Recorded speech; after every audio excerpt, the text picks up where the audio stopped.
దేవుని పరిశుద్ధ నామానికి మహిమ కలుగుగాక. దైవ సన్నిధిలో కూడి ఉన్న మీ అందరికీ యేసే నామంలో వందనాలు తెలియజేస్తున్నాను. చాలామంది ఊళ్ళు వెళ్ళంటున్నారు.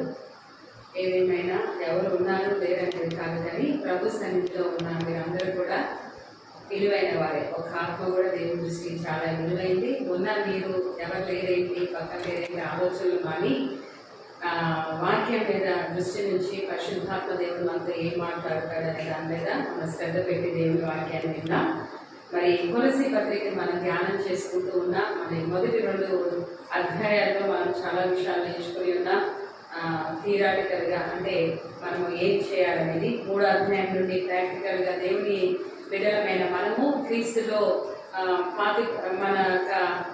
క్రీస్తులో పాతి పెట్టబడి క్రీస్తులో పునరుద్ధానమైన మనము ఎలా జీవించాలి అనేది చాలా విషయాలు మనం నేర్చుకొని ఉన్నాం. 3వ అధ్యాయంలో ఏమన్నది, క్రీస్తు కూడా లేపబడిన వారికైతే పైనున్న వాటినే వెతకాలని, దేవుడు కృపాస పైనున్న వాటి మీదనే కానీ భూసంబంధమైన వాటి మీద మనసు పెట్టకూడదని, మన జీవము క్రీస్తు దాచబడి ఉన్నదని, మన భూమి మీద వేటిని చంపేయాలి, భూమి మీద వేటిని మనము ధరించుకోవాలి, వేటిని విసర్జించాలి అని, అలాగే వేటిని ధరించుకోవాలో కూడా మనము పోయిన వారం నేర్చుకున్నాం. అన్నిటికంటే ముఖ్యంగా పరిపూర్ణతకు అనుబంధమైన ఏం ధరించుకోవాలంటే మనము ప్రేమను ధరించుకునే వారుగా ఉండాలి అని మనం చూస్తున్నాం. కాబట్టి ఈరోజు మనం చూసినట్లయితే ఈరోజు 18వ వచనంలో నుండి 4వ అధ్యాయం 1వ వచనంలో వచ్చేసరికి మనము కుటుంబంలో, ఒక క్రైస్తవ కుటుంబంలో ఎలాంటి జీవితాన్ని మనం జీవించాలి, అది భార్య కానీ లేకపోతే భర్తే కానీ లేదా పిల్లలే కానీ, కుటుంబంలో ఒకవేళ సర్వెంట్స్ ఉంటే, సేవకులు ఉంటే వాళ్ళు ఎలా ఉండాలి అనేది చక్కటి వివరణను ఈ అధ్యాయంలో ఇవ్వడం మనం చూస్తున్నాం. కాబట్టి మనము సమాజంలో ఎలా ఉండాలి, మనము వ్యక్తిగతంగా ఎలా ఉండాలో నేర్చుకున్నాం. వేటిని చంపేయాలి, వేటిని విసర్జించాలి, వేటిని ధరించాలి అనేది వ్యక్తిగత జీవితం గురించి మనం నేర్చుకున్నాం. ఈ దినాన మనము మన కుటుంబ వ్యవస్థల్లో మన బాధ్యతలు మనం ఎలా నిర్వర్తించాలని పౌలు భక్తుడు ఇక్కడ చక్కగా రాశాడు. 3వ అధ్యాయం 18 వచ్చేసరికి మొట్టమొదటిగా భార్యలారా అని కనపడుతుంది. కుటుంబ వ్యవస్థలో మొట్టమొదటిగా పాత్ర ఎవరు పోషిస్తారు చెప్పండి? ఉమెన్. కుటుంబము అనగానే మనకి జ్ఞాపకం వచ్చేది. ఎందుకంటే మనం పురుషులు ఎంతో కష్టపడతారు, ఎంతో శ్రమిస్తారు, కుటుంబ పోషణ కొరకు వారు ఎన్నో చేస్తూ ఉంటారు. కానీ దాన్ని తీసుకొచ్చిన దాన్ని చక్కగా నిర్వర్తించడము కుటుంబ వ్యవస్థలో అంటే ఇంటి వారి నడతలను బాగా కనిపెట్టడము, కానీ ఆ గృహ వ్యవస్థను నడిపించవలసిన బాధ్యత ఎక్కువగా స్త్రీల మీద ఉందని మనకు అర్థమవుతుంది. అందుకే ఫస్ట్ ఏం చెప్తున్నారు, భార్యలారా మీ భర్తలకు విధేయులైనడి, ఇది ప్రభువును బట్టి యుక్తమైనది. దేవునికి స్తోత్రం చెప్దామా? హల్లెలూయా. కుటుంబ వ్యవస్థకి దేవుడు ఒక చక్కటి ఒక ఇన్స్టిట్యూషన్. కుటుంబం అనేది అది ఒక వ్యవస్థ. కుటుంబం అనేది ఏం చెప్పండి? ఆ వ్యవస్థ సక్రమంగా చక్కగా నిర్వర్తించబడినప్పుడు అది అనేక మందికి ఆశీర్వాదకరంగా ఉంటుంది అనమాట. కాబట్టి ఈ కుటుంబ వ్యవస్థకు వచ్చేసరికి ఇక్కడ చూడండి, మనం అంతకుముందు కొరింథీ పత్రికలో కూడా 11వ అధ్యాయంలో మనం చదివాము. అంటే ఆ కుటుంబ వ్యవస్థలో దేవుడు ఎలాంటి బాధ్యతలు ఇచ్చాడని చూస్తే 11వ అధ్యాయం 3వ వచనంలో చూస్తాం కదా. ప్రతి పురుషునికి శిరస్సు క్రీస్తనియు, స్త్రీకి శిరస్సు పురుషుడనియు, క్రీస్తునకు శిరస్సు దేవుడనియు మీరు తెలుసుకోవాలని కోరుచున్నారు. ఇది దేవుడు ఏర్పరిచిన పద్ధతి. దేవుడు, ఆ తర్వాత భర్త, తర్వాత పిల్లలు, భార్య తర్వాత పిల్లలు, ఈ విధంగా దేవుడు వ్యవస్థను ఏర్పాటు చేశాడు. ఈ యొక్క కుటుంబ వ్యవస్థలో అందుకే చెప్తున్నాడు, భర్తలారా భార్యలారా మీ భర్తలకు ఏమై ఉండాలి? విధేయులై ఉంటాడు. దేవుడు వాళ్ళని యజమానులుగా చేసి ఉన్నారు. కాబట్టి మనం ప్రతి విషయంలో కూడా వాళ్ళకి తెలియకుండా ఏది చేయడమో కానీ లేకపోతే వాళ్ళని దాటి చేయడమో కానీ మనం చేయకూడదు. ఇక్కడ ఇంకో మాట ఉంది, ప్రభువును బట్టి యుక్తమైనది. ప్రభు అయిన యేసుక్రీస్తు కూడా ఈ లోకంలో మనం చూసినట్లయితే తండ్రి అయిన దేవునికి ప్రతి విషయంలో ఏం చేశాడు? తను ఏం చేశాడండి? సమర్పణ చేసుకున్నారు. అదే మనము కుటుంబ దేవుడు ఎప్పుడు కూడా సంఘాన్ని దేంతో పోలుస్తున్నారు చెప్పండి? భార్యతో పోలుస్తున్నారు. అలాగే మన యొక్క వరుడు ఎవరు చెప్పండి? ప్రభు అయిన యేసుక్రీస్తు. కాబట్టి సంఘం ప్రతి విషయంలో క్రీస్తుకు లోబడినట్లుగా ఇక్కడ అదే చెప్తున్నాడు, భార్యలారా మీ భర్తలకు విధేయులైనది, ఇది ప్రభువుని బట్టి యుక్తమైనది. కాబట్టి ఎందుకు ఇది స్లేవరీ కాదు, తండ్రి అయిన ప్రభు యేసుక్రీస్తు ఏం చేశారు? తండ్రికి ప్రతి విషయంలో విధేయత చూపించారు. తద్వారా ప్రభు యేసుక్రీస్తు అన్ని విషయాలు ఏం పరచబడ్డారు? భద్రపరచబడ్డారు. కాబట్టి ప్రతి స్త్రీ కూడా వాళ్ళ తమ పురుషులకు విధేయులైనదని బట్టి వారి పురుషుల ద్వారా ఏమవుతారు చెప్పండి? భద్రపరచబడతారు. ఇక తర్వాత ఏం చెప్తున్నాడు? భక్తులారా మీ భార్యలను ప్రేమించుడి, వారిని నిష్ఠూర పెట్టకండి. మనం ఈ విషయంలో చూస్తే మన ఈ విషయంకి వచ్చేసరికి ఇది కూడా యేసయ్య మనకి సంఘాన్ని ఆయన ఎలా ప్రేమించారు? ప్రాణం పెట్టినంతగా ప్రేమించారు. అదే చెప్తున్నారు, మీ భార్యలను ప్రేమించుడి, నిష్ఠూర పెట్టొద్దు అనే మాట ఇంగ్లీష్ లో చూస్తే డోంట్ షో బిట్టర్నెస్, అంటే భార్య పట్ల ఏమి కలిగి ఉండకూడదు, బిట్టర్నెస్ అనేది ఉండకూడదు అనమాట. కాబట్టి ఇక్కడ చూస్తే భార్యలను ప్రేమించాడు. ప్రభు యేసుక్రీస్తు సంఘాన్ని ఎంతగా ప్రేమించాడు. అది కళంకమైనను ముడతైనను మరి దాగైనను ఏదైనాను లేకుండానట్లుగా దాని కొరకు ప్రేమించి అది మనము బైబిల్ గ్రంథం చెప్తుంది కదా, యాకోబు పత్రికలో మనము వెండి బంగారం ద్వారా మనం విమోచించబడలేదు, కానీ దానికంటే అమూల్యమైన ప్రభు యేసుక్రీస్తు రక్తం ద్వారా మనం ఏమయ్యాము? విమోచించబడ్డాము. అంటే మన కొరకు ప్రాణం పెట్టినంతగా యేసయ్య మనల్ని ప్రేమించారనమాట. కాబట్టి ఆ ప్రేమ అనేది అంటే ఇక్కడ మనం చూస్తున్నాం, భార్య భర్తల మధ్య రిలేషన్షిప్ సత్సంబంధాలు ఎంత పటిష్టంగా ఉండాలి అని అంటే దేవుడు చెప్పినట్లుగా చేసినప్పుడు మాత్రమే అవి పటిష్టంగా ఉంటాయి అన్నమాట. విధేయత కలిగి ఉండడము, అలాగే ఏం చెప్పండి? ప్రేమించడం. వారిని నిష్ఠూర పెట్టవద్దు. నిష్ఠూర పెట్టవద్దు అంటే ఏ విషయంలో కూడా భార్యల గురించి ఇతరులకు లేకపోతే వారికి బాధ కలిగించకూడదు. అంటే భార్య యొక్క శారీరక కానీ మానసిక కానీ లేకపోతే ఆధ్యాత్మిక అవసరాలన్నీ కూడా తీర్చవలసిన బాధ్యత పురుషునికి ఉన్నట్లుగా మనం ఇక్కడ చూస్తున్నాం. నిష్ఠూర పెట్టవద్దు అంటే ఏ విషయంలో కూడా వారికి బాధ కలిగించడం, వారి గురించి ఇతరులకి చెడుగా చెప్పడం కానీ లేదా వారి గురించి వారిని అగౌరవపరచడం కానీ చేయకూడదు అనేది ఇక్కడ మనం చూస్తాం. తర్వాత పిల్లల విషయం చెప్తున్నారు చూడండి. హస్బెండ్ అండ్ వైఫ్ భార్యాభర్తల మధ్య ఉండవలసిన రిలేషన్లో ఎలా ఉండాలి కుటుంబంలో అని చెప్తూ 3 వచ్చినసరికి పిల్లలారా అన్ని విషయంలో మీ తల్లిదండ్రుల మాట వినండి, ఇది ప్రభువును బట్టి మెచ్చుకోనదగినది. దేవునికి స్తోత్రం చెప్దామా? హల్లెలూయా. అంటే ఇప్పటి వరకు ఏమో భార్యాభర్తల మధ్య రిలేషన్ ఎలా ఉండాలి, ఇక్కడ ఇప్పుడు ఏం చెప్తున్నారు? తల్లిదండ్రులు బిడ్డల మధ్య సత్సంబంధము ఎలా ఉండాలి, బిడ్డలు తల్లిదండ్రుల పట్ల ఎలా ఉండాలంటే ఇక్కడ ఏమనుంది? పిల్లలారా కొన్ని విషయాల్లో ఉందా, అన్ని విషయాల్లో మీ తల్లిదండ్రుల మాట వినుడి, ఇది ప్రభువును బట్టి ఏంటంట? మెచ్చుకొనదగినది. దేవునికి స్తోత్రం చెప్దామా? హల్లెలూయా. ఎంత అద్భుతమైన సందేహాలు, ఎంత అద్భుతమైన సందేశము దేవుని జీవవాక్యంలో మనం చూస్తున్నాం. బిడ్డలు పోయిన వారము థామస్ మదర్స్ డే రోజు చాలా మంచి రిఫరెన్స్ చూపించాడు. అంటే పిల్లలు తల్లిదండ్రులకి ఎలా విధేయులై ఉండాలి. పాత నిబంధనల ప్రకారం ఆలోచన చేస్తే ఇక్కడ ఎంతమంది పిల్లలు సజీవంగా ఉంటారో కూడా తెలియదు. అర్థమవుతుందా? చాలా దేవుడు ఎందుకో మరి అంత కఠినంగా పేరెంట్స్ విషయంలో మనం చూస్తున్నాము. ఈ దినాల్లో చూస్తుంటే రాను అంటే ఈ లోకంలో ఉన్న దుష్ప్రభావాన్ని బట్టి ఒకప్పుడు టెలివిజన్ వచ్చి సగం పాడైపోయారు పిల్లలు, ఇప్పుడు మొబైల్ ఫోన్స్ వచ్చిన తర్వాత పూర్తిగా పాడైపోతున్నారు. ప్రతి కుటుంబంలో కూడా మనము ఏదో ఒక శోకము, ఏదో ఒక బాధ వింటూనే ఉన్నాం. ఒక తల్లి, తండ్రి, గురువు, దైవం అంటారు. అంటే బిబ్లికల్ గా చెప్పాలంటే ఫస్ట్ దేవుడు మనకి, దేవుడు తర్వాత ఎవరు చెప్పండి? తల్లిదండ్రులు, తల్లిదండ్రుల తర్వాత ఎవరు? గురువు. ఇది ప్రాసెస్. కాబట్టి మొట్టమొదటిగా మనము ప్రతి ఒక్కళ్ళు, అది ఎవరికైనా సరే మొదట దేవుడు స్థానం ఉండాలి, తర్వాత పిల్లలైన వారికి ఎవరి స్థానం ఉండాలి? తల్లిదండ్రులు. మ్యారేజ్ అయిన తర్వాత పార్ట్నర్. కాబట్టి మన జీవితాల్లో పిల్లలు ప్రతి విషయంలో ఏం చేయాలంట?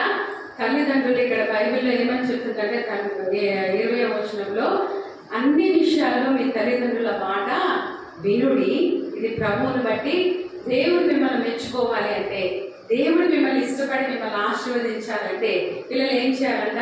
తల్లిదండ్రుల మాటకు విధేయత చూపించాలి. చూడండి, ఈ లోకంలో మొట్టమొదటి పాపము ఈ యొక్క యూనివర్స్ లో లేకపోతే ఈ విశ్వంలో మొట్టమొదటి పాపం ఎక్కడ ప్రారంభమైందంటే దేవదూతలకు అధికారి అయిన లూసిఫర్ ఏం చేశాడు చెప్పండి?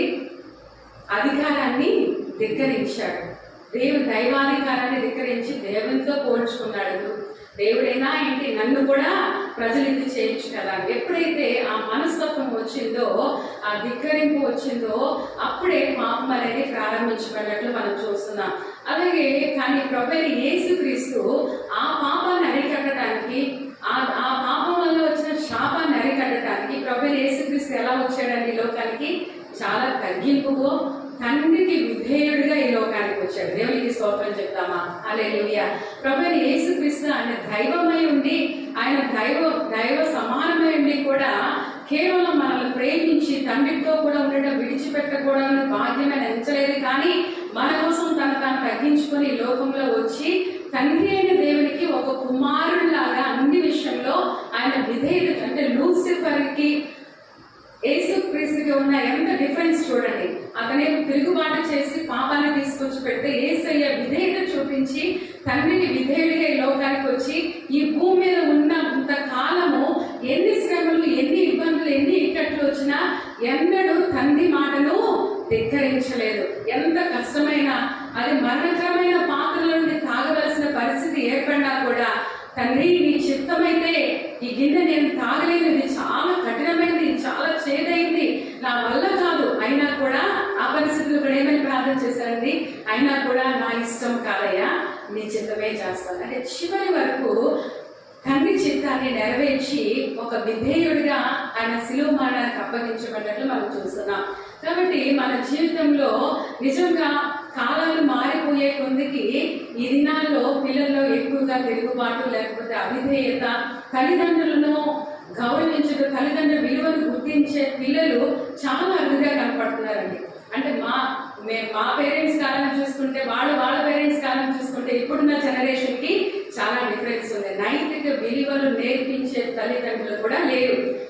చూడండి, నాకు తెలిసిన ఒక తల్లి ఉన్నారు, నేను పేరు చెప్పను కానీ ఆమె చాలా ఆత్మీయంగా వారి బిడ్డలు పెంచారు. అంటే ఏ విషయంలో కూడా ఎప్పుడు కొట్టడం నేను చూడలేదు, తిట్టడం నేను చూడలేదు. కానీ పెద్దల్ని గౌరవించిపోయినారు. పొరపాటున పిల్లలు కుర్చీలో కూర్చున్నారు అనుకోండి, పెద్దవాళ్ళు వచ్చారు, వాళ్ళు చూసుకోలేదు అనుకోండి, లేవలేదు అనుకోండి, లోపల తీసుకెళ్లి తలుపేసి తన్నేసేది, ఆ విషయాన్ని కొట్టేది. పెద్దవాళ్ళు చూసినప్పుడు గౌరవించకపోయినా, పెద్దవాళ్ళు ఈ రోజుల్లో పిల్లలకి సండే స్కూల్ పిల్లలకి మేము నేర్పియాల్సి వస్తుంది. తెలియదు, ఇంట్లో నేర్పించట్లేదు ఎవరు. పెద్దలు వచ్చినప్పుడు వాళ్ళు గౌరవించాలని, పెద్దల్ని సన్మానించాలని అవి ఏమీ తెలియట్లేదు. నైతిక విలువలు ఎవరు నేర్పించట్లేదు. పిల్లలే ఈ దినాల్లో చూస్తుంటే చాలా కుటుంబాలే తల్లిదండ్రులు కాదు, పిల్లలే కుటుంబాన్ని ఏలుతున్నారు. అలాంటి కుటుంబాలు కూడా మేము చూస్తున్నాం. బిడ్డ ఏం చెప్తే ఆ మాట వినడం, అలాంటి కుటుంబాలు కూడా చూస్తున్నాం. కానీ ఇక్కడ బైబిల్ చెప్తున్న సత్యం ఏంటంటే తల్లిదండ్రుల్ని దైవంగా, బైబిల్లో కొన్ని రిఫరెన్స్లు థామస్ చదివించిన నేను చదివించాలనుకుంటున్నాను. లేవియా కాండం 20వ అధ్యాయం 9వ వచనం చూడండి. లేవియా కాండము 20వ అధ్యాయము 9వ వచనం మనం చదువుకున్నాము.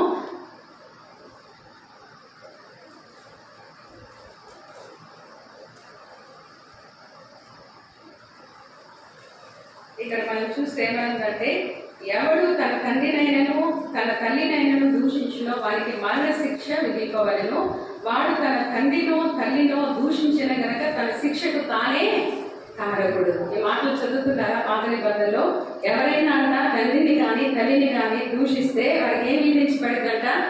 దూషిస్తే ఏం విధించబడిందంటండి? ఏముంది అక్కడ? మరణ శిక్ష విధించవలను. వాడు తన తండ్రినో తల్లినో దూషించని కనుక తన శిక్షకు తానే కారకుడు.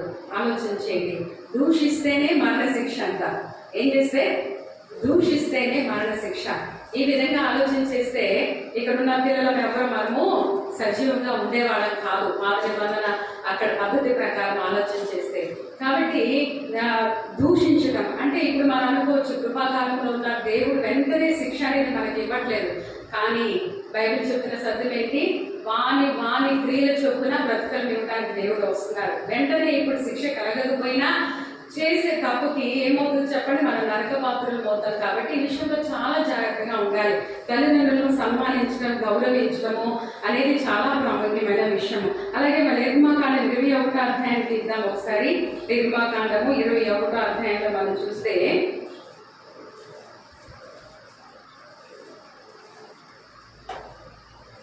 21వ అధ్యాయం 15వ వచనం 17వ వచనం.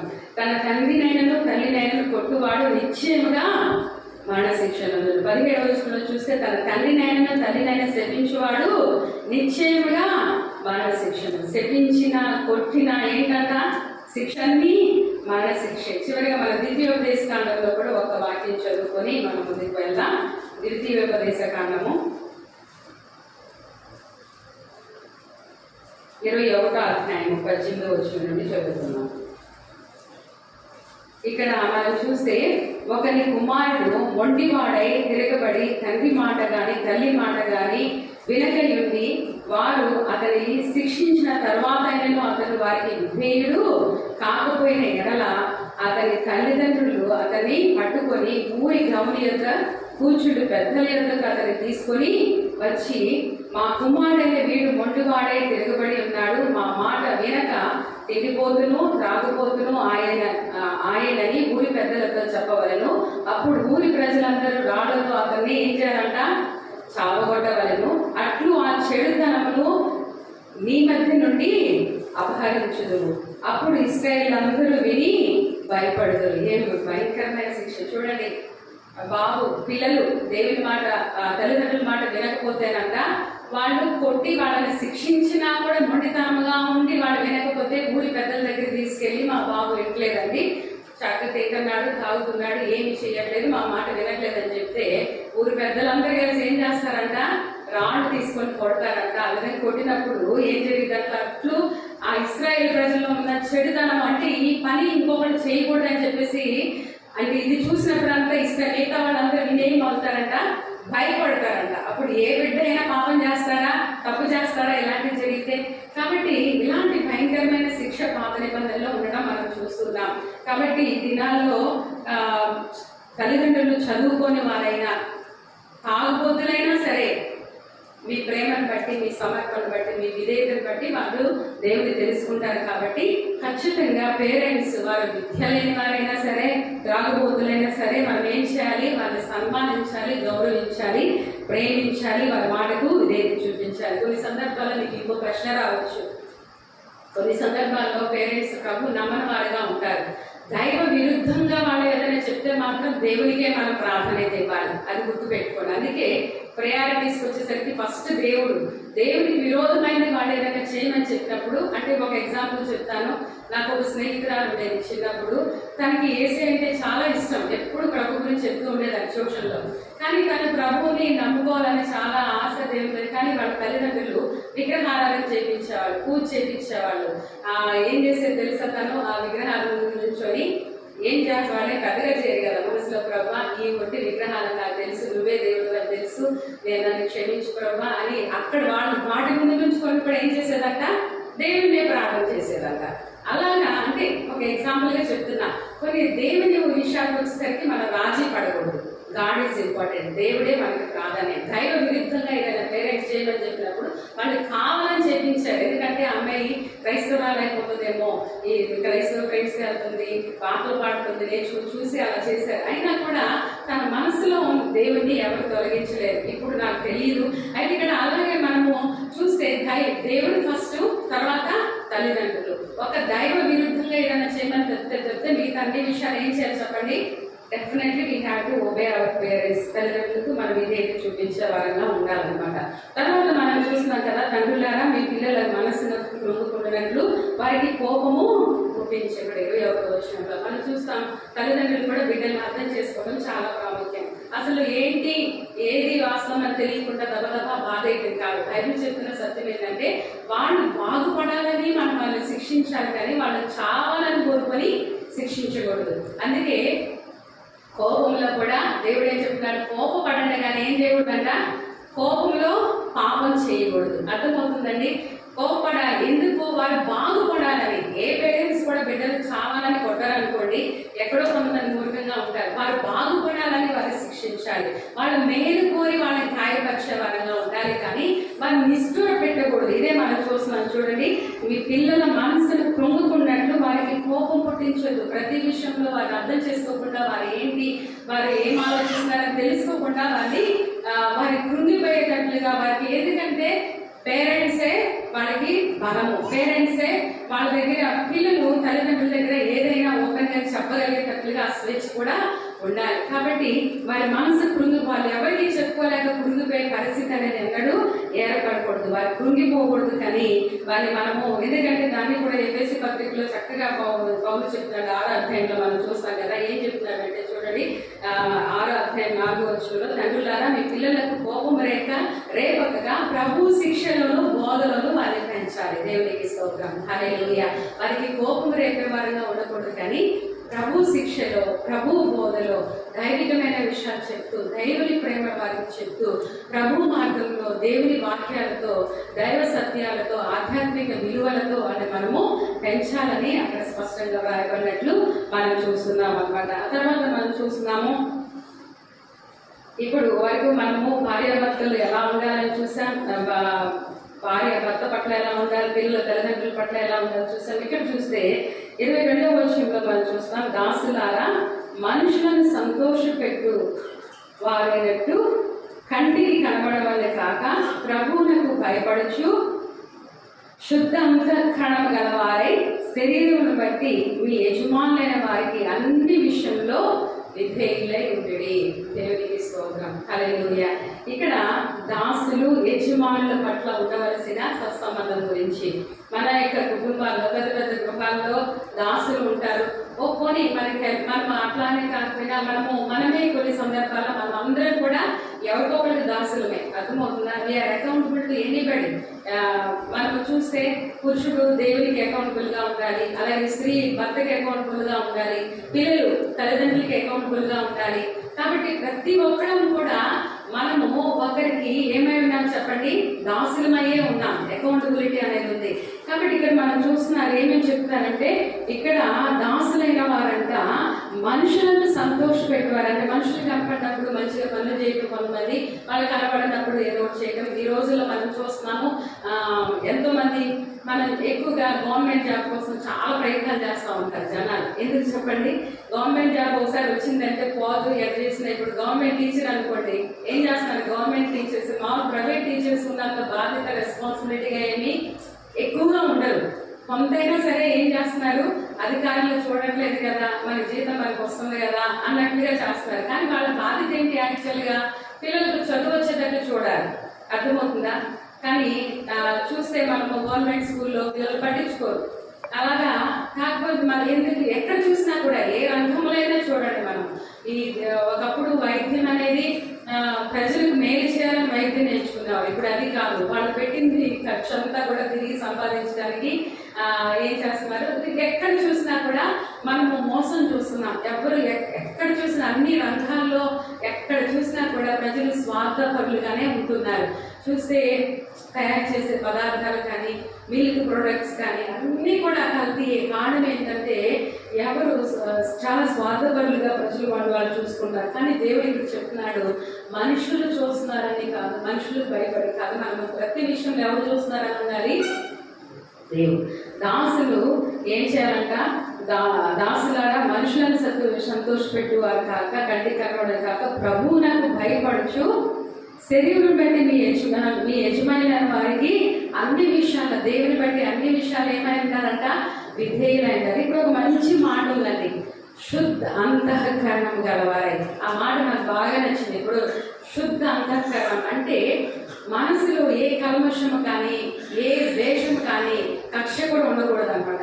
ఈ మాట నేను చాలా, అంటే అది ఎక్కడైనా సరే, కుటుంబంలో ఒక భార్య పనిచేస్తుంది అనుకోండి, ఏంటి నాకు ఈ బాధ తప్పుడు అన్నట్టు విసుక్కుంటా, మనసులో గొనుక్కుంటా చేసుకుంటే మనకి బ్లెస్సింగ్ ఉండదు. ఇది ఒక ఆనర్గా, దేవుడు నాకు ఇచ్చిన భాగ్యము అని మనం ఏదైనా చేస్తే మంచి మనస్తత్వంతో చేస్తే మనకేమొస్తుంది?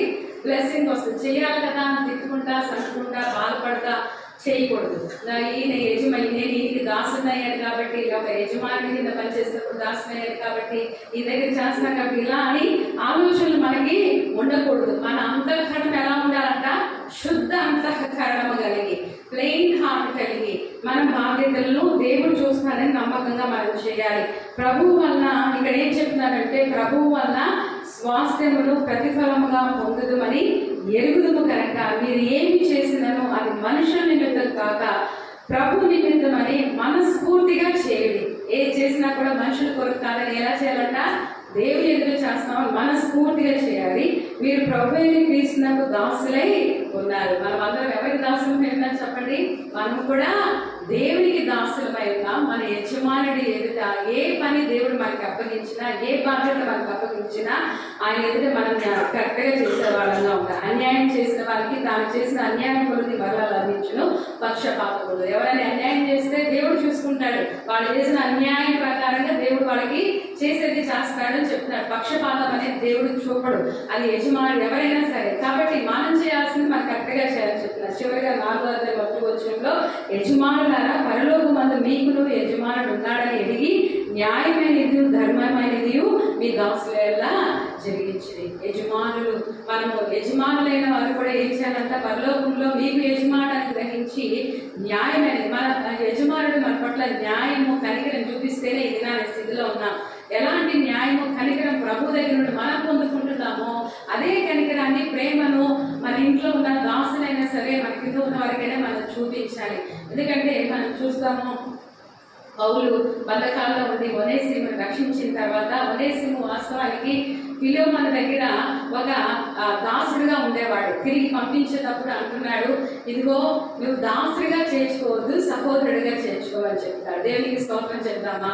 హల్లెలూయా. కాబట్టి మన దగ్గర ఎవరైనా పని చేస్తున్నా మన కింద దాసులుగా ఉన్న వారి చిన్న చూపు అనేది క్రైస్తవంలో ఉండకూడదు. ఇది సమాజంలో ఉంది, లోకంలో ఉంది, కానీ క్రిస్టియానిటీలో ఎప్పుడు ఉండకూడదు. ఎందుకంటే దాసులైన సరే వారు మన తోటి సహోదరులు. ఎందుకంటే దేవుడు మనల్ని మన తండ్రి అయినప్పుడు మన తోటి వారందరూ కూడా సహోదరులుగా మనం భావించి వారిని చేర్చుకోవాలని చెప్తున్నాడు. కాబట్టి కుటుంబ వ్యవస్థల్లో ఎలా ఉండాలి? భార్య భర్త పట్ల విధేయత కలిగి ఉండాలి, పిల్లలు తల్లిదండ్రుల పట్ల విధేయత కలిగి ఉండాలి, దాసులు యజమానుల పట్ల కలిగి ఉండాలి. అందరికీ యజమానుడు పరలోకం అందున్నాడు. కాబట్టి ఎవరి పని వారి క్రమంగా చేసుకుంటున్నప్పుడు వ్యవస్థ అనేది మంచిగా నడుస్తుంది. సమాజం అని చెప్తారు కదా, ఒక క్రైస్తవ కుటుంబం అనేది దేవుని రాజ్య కట్టడలో ఒక బ్రిక్ లాంటిది, ఒక రాయి లాంటిది. కాబట్టి మనం ఒక క్రైస్తవ కుటుంబంగా ఇతరుల్ని ప్రభావితం చేయాలంటే ఈ పద్ధతులే కుటుంబంలో ఉన్నప్పుడు అది ఎంతో ఆశీర్వాదకరంగా ఉంటుంది. అటు భాగ్యాన్ని దేవుడు మన కుటుంబానికి దయచేయాలని కోరుకుంటూ ఈ మాట ముగిస్తున్నాను. అందరూ లేచి నిలబడదాం, ప్రభుని ఆరాధన చేద్దాం. దేవుడు మనకి ఇచ్చిన గొప్ప ఆధిక్యతను బట్టి ఆయన కుటుంబంలో ఆయన బిడ్డలుగా ఉండటం ఆయన ఇచ్చిన గొప్ప ఆధిక్యతను బట్టి దేవుడు ఏర్పరిచిన వ్యవస్థను బట్టి ప్రభుని స్తుతిస్తూ, ప్రభా నేను ఏ విధంగా నేను మహిమపరచాలి, నేను ఏ విధంగా జీవిస్తూ నీకు కృతజ్ఞత తేవాలో, నేను ఇంకా ఎక్కడ సరిచేయబడాలో నాకు జ్ఞానమును కృపనివ్వండి ప్రభా. అన్ని విషయాల్లో ప్రభా నాయనా అయ్యా నీవు చెప్పినట్లుగా నీ చిత్తానుసారంగా నీ మహిమకరంగా ప్రతిదీ నిర్వర్తించడానికి కృపనివ్వండి ప్రభా అని మన లోపాన్ని ఒకసారి కనుగొంటూ ప్రభుకు మనం సమర్పణ చేసుకుందాం. తల్లిని శుద్ధిద్దాం. ఎంత మంచి దేవుడు, ఎంత గొప్ప సత్యాన్ని మనకు బయలుపరుస్తున్నారు. దేవుని వాక్యాన్ని, ఆయన యొక్క ఎవరైతే ఆయన కట్టడలను విధులను అనుసరించి నడుచుకుంటారో వారి పట్ల దేవుని కనికరము తరతరాలు ఉంటుందని మనం చూస్తున్నాం. ప్రార్థన చేద్దాం. పిల్లలు కూడా తల్లిదండ్రుల పట్ల విధేయత. బైబిల్లో మనం చూస్తే వాగ్దానంతో కూడిన మొట్టమొదటి ఆజ్ఞ ఇది. ఎందుకంటే తల్లిదండ్రుల విషయంలో తల్లిదండ్రులు గౌరవిస్తే వారు దీర్ఘాయుష్మంతులుగా భూమి మీద ఉంటారని బైబిల్లో మనం చదువుతున్నాం. కాబట్టి మనం ఎక్కడైనా లోపం కలిగి ఉంటే పరిశుద్ధాత్మ దేవుడిని, ప్రభువా నేను ఏం లోపం కలిగి ఉన్నాను, వ్యక్తిగతంగా మన జీవితాలను పరిశీలన చేసుకుంటూ దేవుని వాక్యంతో మన జీవితాన్ని సరి చేసుకుంటూ మనం దేవునికి సమర్పణ చేసుకున్నాం. ప్రభువా మాకు ఎంత గొప్ప భాగ్యం ఇచ్చావు నాయన, ఎన్ని అమూల్యమైన సత్యాలు మాకు నేర్పిస్తున్నారు నాయన. వాక్యానుసారమైన జీవితాన్ని మాకు దయచేయండి ప్రభా. అయ్యా ప్రతి విషయంలో నీకు మహిమ కీర్తి తెచ్చేవారుగా నీతో ఉండటానికి, నీ వల్లే ఉండటానికి, నీ మహిమ కొరకు ప్రతి విషయంలో జీవించడానికి మాకు సహాయం చేయండి. మంచి దేవుడు నాయన, గొప్ప దేవుడు నాయన, నీకు వందనాలంటూ ప్రభువుని ఆత్మతో సత్యంతో ప్రతి ఒక్కరు కూడా ఆరాధన చేద్దాం. హల్లెలూయా, హల్లెలూయా. దేవానికి స్తోత్రాలు, ఆశ్చర్యకరుడానికి వందనాలు, గొప్ప దేవానికి వందనాలు ప్రభా. అయ్యా నీ ప్రేమ గొప్పది తండ్రి, నీ కార్యములు గొప్పవి తండ్రి, నీకు వందనాలు. హల్లెలూయా, హల్లెలూయా, హల్లెలూయా. యేసయ్యా నీకు స్తోత్రం, యేసయ్యా నీకు స్తోత్రం. తండ్రి నీకు వందనాలు, తండ్రి నీకు వందనాలు. అయ్యా నీ మాట మాకు జీవాన్ని ఇస్తుంది ప్రభా, నీ మాట సత్యము గలది ప్రభా, నీ మాట మార్పు లేని అలాంటిది మరిచిపోలేనిది ప్రభా నాయన. నశించిపోయే మమ్మల్ని ఊరటను కలిగించేది నీ వాక్యం. మేము ఎక్కడెక్కడ పతనమైపోతున్నాము, ఎక్కడ బీజాగిపోతున్నామో ఆ విషయంలో మమ్మల్ని సరిచేసేది నీ మాటే ప్రభా. నీ మాటే నీ వాక్యము మా జీవితాలు వెలుగునిచ్చేదిగా, నీ వాక్యము మా జీవితాన్ని సత్య మార్గంలో నడిపించేదిగా, నీ వాక్యము మారాలంటే మా బ్రతుకులను మధురముగా మార్చేదిగా అయ్యా నీ సత్య వాక్యంతో మమ్మల్ని సరిచేయండి ప్రభా. కృప చూపించండి, సహాయం చేయండి దేవా. నీకు స్తోత్రం. అందరం ప్రభుని స్తుతిద్దాం, ఆత్మతో సత్యముతో ప్రభుని ఆరాధన చేద్దాం. హల్లెలూయా హల్లెలూయా.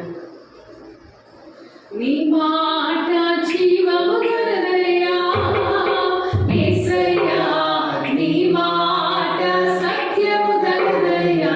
చెప్తామా? నీ మాట మార్పు లేనిదయ్యా యేసయ్యా, నీ మాట మరచిపోనిదయ్యా. నీ మాట జీవము గలదయ్యా యేసయ్యా, నీ మాట సత్యము గలదయ్యా. నీ మాట మార్పు లేనిదయ్యా యేసయ్యా, నీ మాట మరచిపోనిదయ్యా. ఏది మారినా నీ మాట మారదయ్యా, ఏది ఆగినా నీ మాట జరుగునయ్యా. ఏది మారినా నీ మాట మారదయ్యా, ఏది ఆగినా నీ మాట జరుగునయ్యా. నీ మాట జీవము గలదయ్యా. ప్రతి ఒక్కరి మాట నీ మాట నీ మాట మార్పు లేనిదయ్యా యేసయ్యా, నీ మాట మరచిపోనిదయ్యా. నశించుచున్న వారిని బ్రతికించును నీ మాట, వర్ణింపబడని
నువ్వు జీవము కలిగిన దేవుడు ప్రభా. అయ్యా నువ్వు నిత్య జీవపు మాటలు కలిగిన వాడవు తండ్రి. నీ ఎదురు మేము ఎక్కడికి వెళ్ళగలము నాయన. సత్య దేవుడు తండ్రి నాయన. నీ మాట సత్యమైనది ప్రభా. నీ మాట మారిపోయినది యేసయ్యా. నిన్న నేను నిరంతరం ఏకరీతిగా ఉన్న దేవుడు, సత్య దేవుడు నాయన, సర్వాధికారి తండ్రి నాయన. నీ వాక్కుతో మా జీవితాన్ని వెలిగించండి ప్రభా. నీ వాక్కుతో మా జీవితాన్ని సరిచేయండి ప్రభా. సత్య మార్గంలో అయ్యా నిత్యత్వం వైపు మేము ప్రతినిత్యం నడుచుటకు మాకు సహాయం చేయండి. నీ కాయస్కరమైన మార్గాలను నుండి తొలగించండి ప్రభా. అయ్యా నీ చేత సరిచేయని పట్టుకు మేము ఇష్టపడుతున్నాము నాయన. మాకు నేర్పించండి ప్రభా. మేము నేర్చుకుని నీ స్వరూపంలో మార్చబట్టకు మాకు సహాయం చేయండి ప్రభా. దేవానికి వందనాలు. కృంగిన మా బ్రతుకులను లేవనెత్తిన నీ జీవపు మాటే ప్రభా. నీ మాట లేకపోతే మేము ఎప్పుడో నశించేవారు తండ్రి. నీకు వందనాలు నాయన. మాకు వెలుగైనది ప్రభా. మాకు జీవమైనది తండ్రి. మాకు బలమైనది ప్రభా. మమ్మల్ని సరిచేయు వాక్యం బట్టి నీకు వందనాలు తెలియపరుచుకుంటున్నాం. దేవానికి స్తోత్రాలు, దేవానికి స్తోత్రాలు, దేవానికి వందనాలు ప్రభా. అననిత్యము నీ కట్టడలను నీ ఆజ్ఞలను అనుసరించి ప్రభా మేము నడుచుకుంటూ నీ కృపను మాకు దయచేయండి. మీరే మాకు బలముగా ఉండండి ప్రభా. మీరే మాకు అతిశయంగా ఉండండి ప్రభా. మీరే మాకు ఆనందంగా ఉండండి ప్రభా. నీ సన్నిధిలో మేలుతో మేము తృప్తిపరచబడాలి. సరిచేయబట్టకు సహాయం చేయండి. దేవానికి స్తోత్రం. హల్లెలూయా, హల్లెలూయా, హల్లెలూయా. దేవానికి వందనాలు, దేవానికి స్తోత్రం, స్తోత్రం, స్తోత్రం నాయన. బంధమంతా నీ